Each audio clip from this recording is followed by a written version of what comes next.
Hi hello వందనం వనక్కం నమస్తే namaskar welcome to Hari world.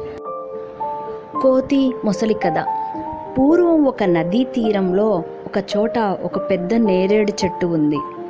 అది ఎప్పుడూ పళ్ళతో నిండుగా నది మీదికి వంగి అందంగా ఉండేది. ఆ చెట్టు మీద ఒక కోతి ఉంది. అది ఎంతో హాయిగా నేరేడు పళ్ళను తింటూ ఉండేది. ఒకరోజు ఒక ముసలి అక్కడకు వచ్చింది. ఆ కోతి దానికి కొన్ని నేరేడు పళ్ళను ఇచ్చింది. నేరేడు పళ్ళను తిన్న ముసలికి ఆ కోతితో మంచి స్నేహం కుదిరింది. రోజు ముసలి వచ్చి కోతితో కబుర్లు చెబుతూ కొన్ని నేరేడు పళ్ళు తిని మరికొన్ని పళ్ళను తీసుకుపోయి తన భార్యకిచ్చేది. ఒకరోజు ఆ ముసలి భార్య, ఇంత తీయని నేరేడు పళ్ళను తిని ఆ కోతి గుండె ఇంకెంత రుచిగా ఉంటుందో, నాకు దాని గుండెను తినాలనుంది అని అడిగింది.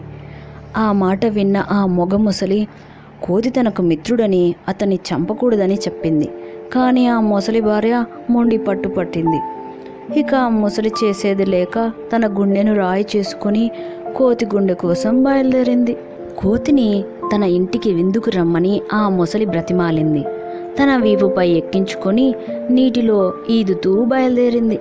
కానీ తెలివి తక్కువ తనంతో నది మధ్యలోకి రాగానే అసలు విషయం బయటపెట్టింది.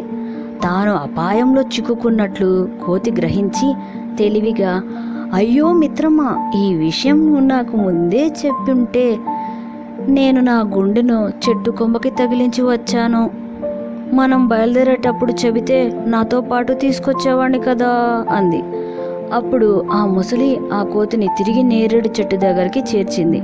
ఆ కోతి గబగబా చెట్టెక్కి, ఓరి మూర్ఖుడా, గుండె శరీరంలో ఉండక ఇంకెక్కడుంటుంది? ఓరి పాపి, భార్య మాట విని మిత్రదోహం తలపెడతావా?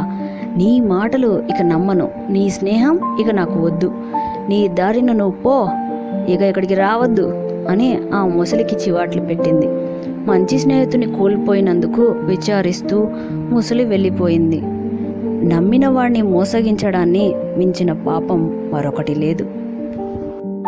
Thanks for watching.